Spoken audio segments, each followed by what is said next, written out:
Okay, so this is our first stir fry episode, and this I've never actually used. I usually use skirt steak, but so why'd you choose the hanger? I mean, it looks, it has nice marbling, and we're gonna pound it thin and then slice it into, I guess, slivers. But in any case, first thing is the marinade, and this is a basic, this is rice cooking wine. And there's some salt content in here. They don't want people to drink it. So that's what makes it a cooking wine instead of like a sake. What happens if you drink it? Just not good. I think it's not good. Yeah. To keep the hobos away. And here's dark soy. So roughly a third rice wine to 2/3 dark soy. What kind of dark soy do you use? This one is Jinglan. Is Kim Lang. I don't know. There's 100 different kinds of soy sauce. But the dark soy has more color and less sodium. So instead of using low sodium soy sauce, this is what I would recommend. Here is just some table sugar. And let's see. I'd say, what's that, like half a tablespoon? All right, let's go 1 full tablespoon. And I know someone asked about pairing different flavors. I think for Chinese cooking, most people, they don't realize how much sugar is involved. At least for Southern Chinese cooking, Cantonese and Sichuan and stuff like that, which is where we're from. So the soy sauce is very salty. You need quite a bit of sugar to balance that out. So what are some of the common things you see done incorrectly with Chinese? I don't know. I see people just pour soy sauce in at the end. So it ends up being too salty? It's way too salty. It's most of this marinade is going to be drained out. And this is not a saucy dish. I think people tend to use the wrong soy sauce. Yes. And they use not enough sugar to balance it out. Right. And they also, sometimes they don't cook it out enough. Like raw soy sauce, there's a different type of soy sauce you use for dipping dumplings or something like that. Most soy sauce you want to cook it out, just like tomato paste. So anyway, that's the soy sauce. And here,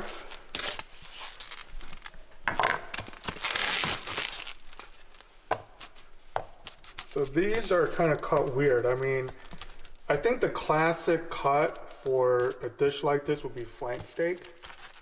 Okay. But I personally prefer skirt steak.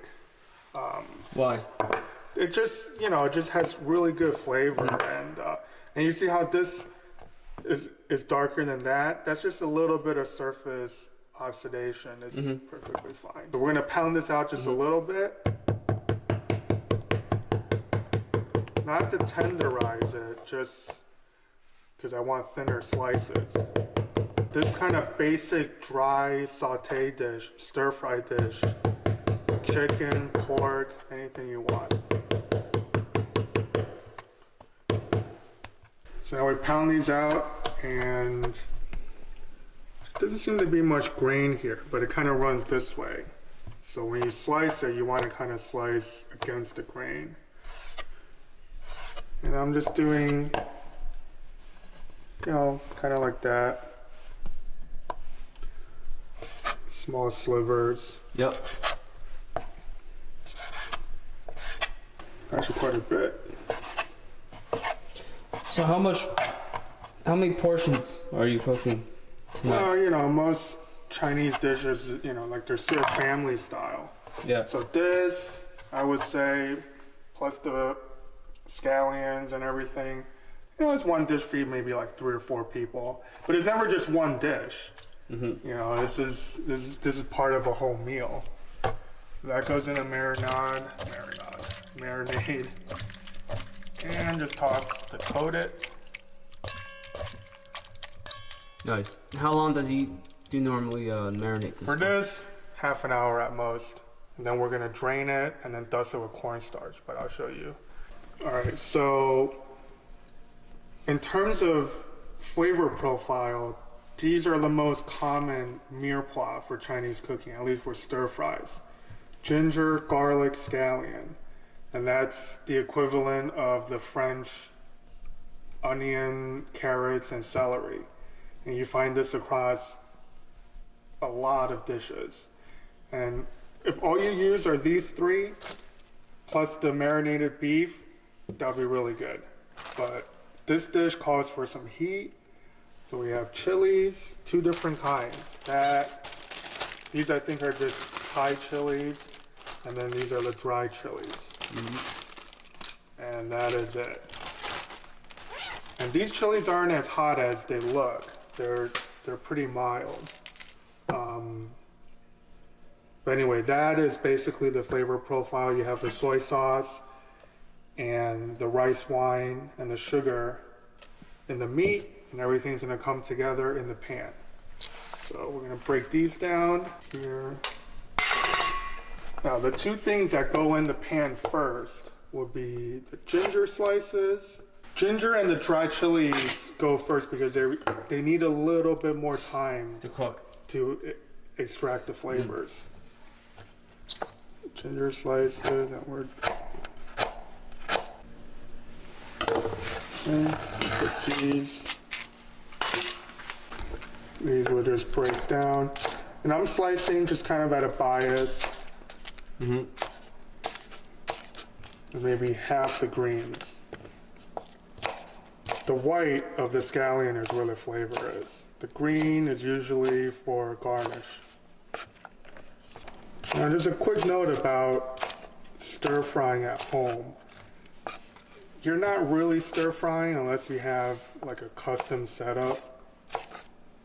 What you're doing is you're just sauteing, and you're using all the right flavor profile to give your dish that Chinese flavor.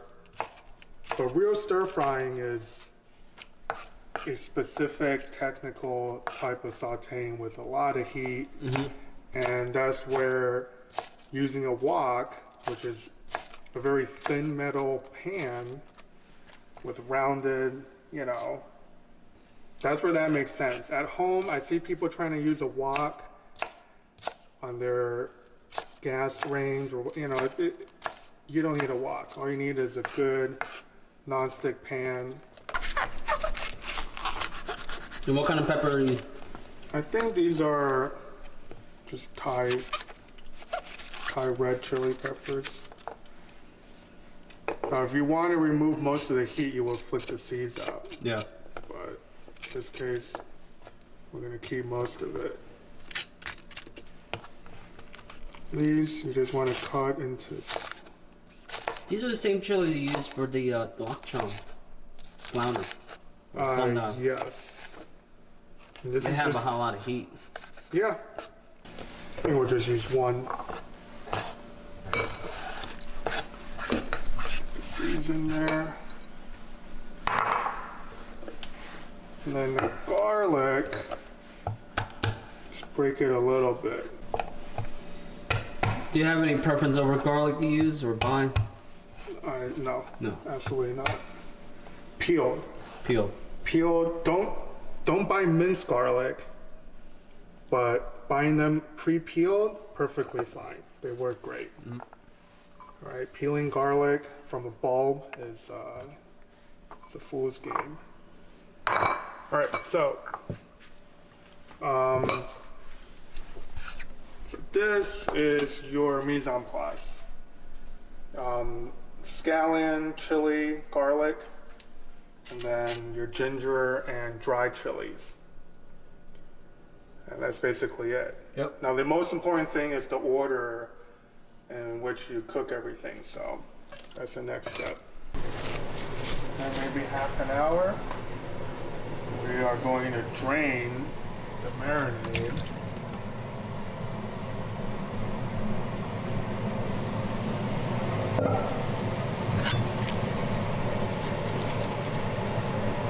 So now, we have the pan on the heat, a little bit of oil.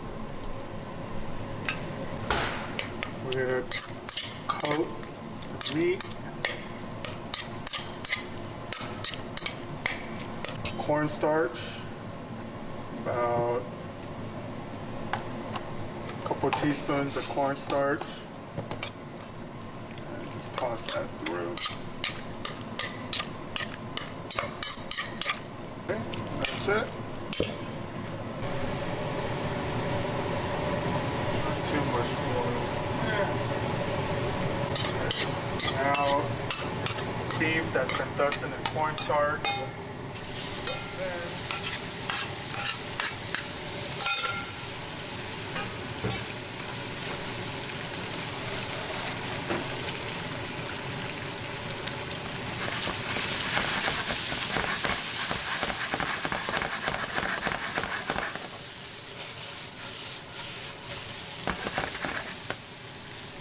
Now with beef, you don't want to overcook.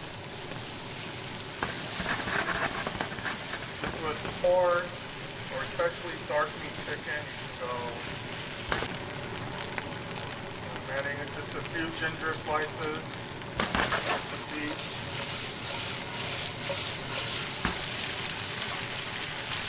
You see, you're getting a nice color. Yeah. Because there's a little sugar in that marinade. Right, the sugar is browning. Yep.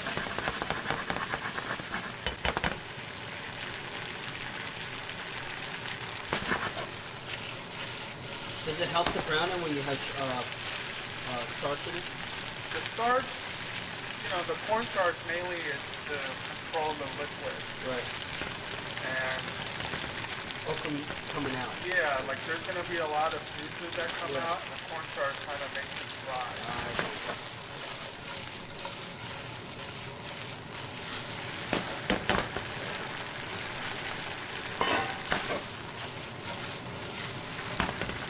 Alright, that's it. And then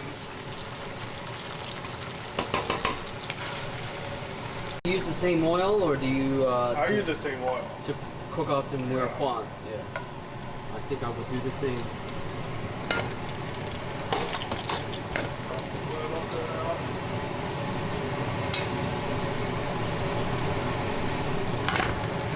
Alright. Now we put the oil back on the heat, and then we're going to toast our dried chilies.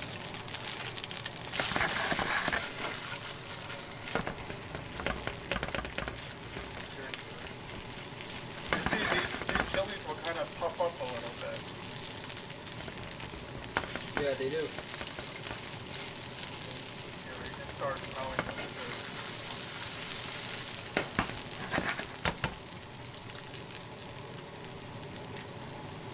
Right. Now the rest goes in.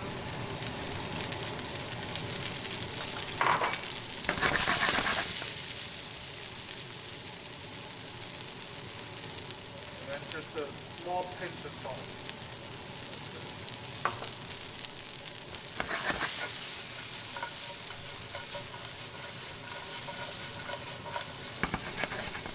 Well, I can't wait to try this.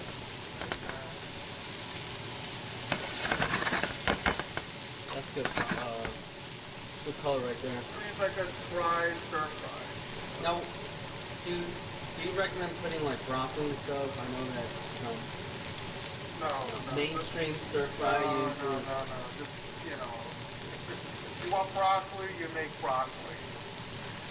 separate out the two. Yeah. I mean, you could. There's nothing wrong with it, but everything in here is to add flavor to the dish. Right. Broccoli doesn't. There's not. These are all aromatic vegetables. You got spice. You got that savory and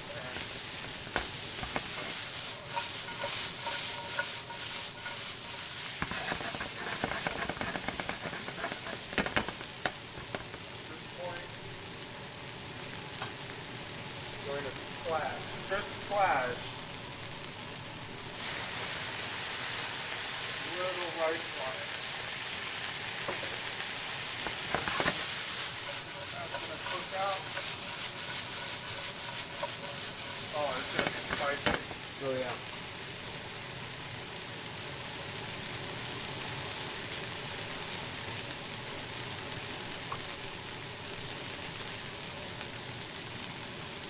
underneath toasted sugar.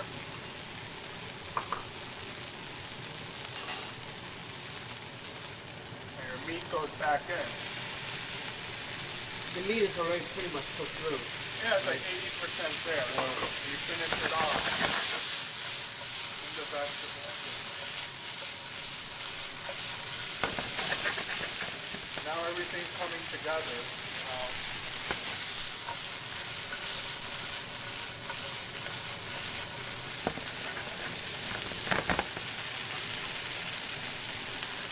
And that gives just a few drops of vinegar on the outside rim. That's it. Why do you use apple cider vinegar versus like? It's just what we have. Okay. But we also have Chinese Worcestershire sauce. Yeah, no. No, this is better. This is just a straight vinegar. Yeah. And it just lifts it a little bit. Oh, okay. You know, that's it.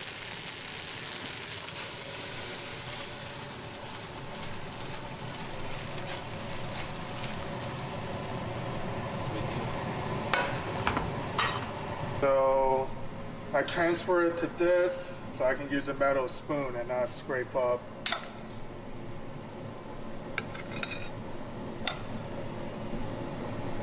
Now the chili is completely optional. You can use red bell peppers if you just want some color.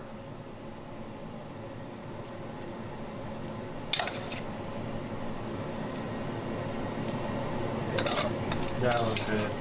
It's all family stuff. This is gonna be spicy as hell. Yeah. Maybe a little. Probably gonna love it. Let's see.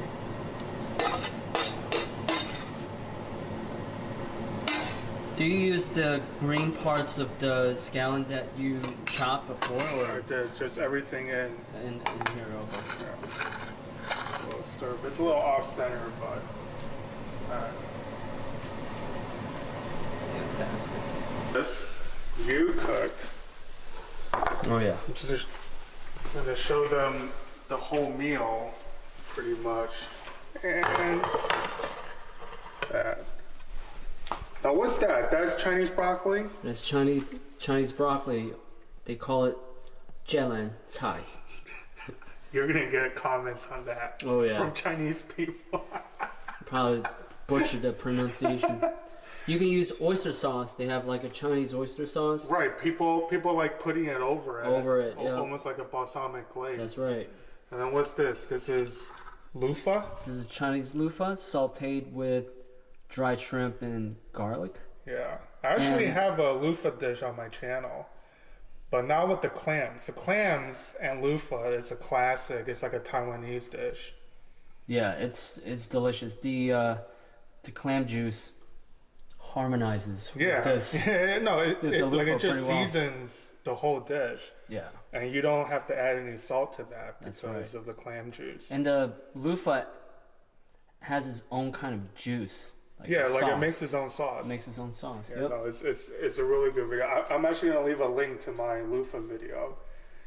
And yeah, that's the dish. And then we serve it with rice. That's right. And rice is not a dish, so it freaks us out when non-Chinese people just eat white rice like a dish. Yes. It's like bread.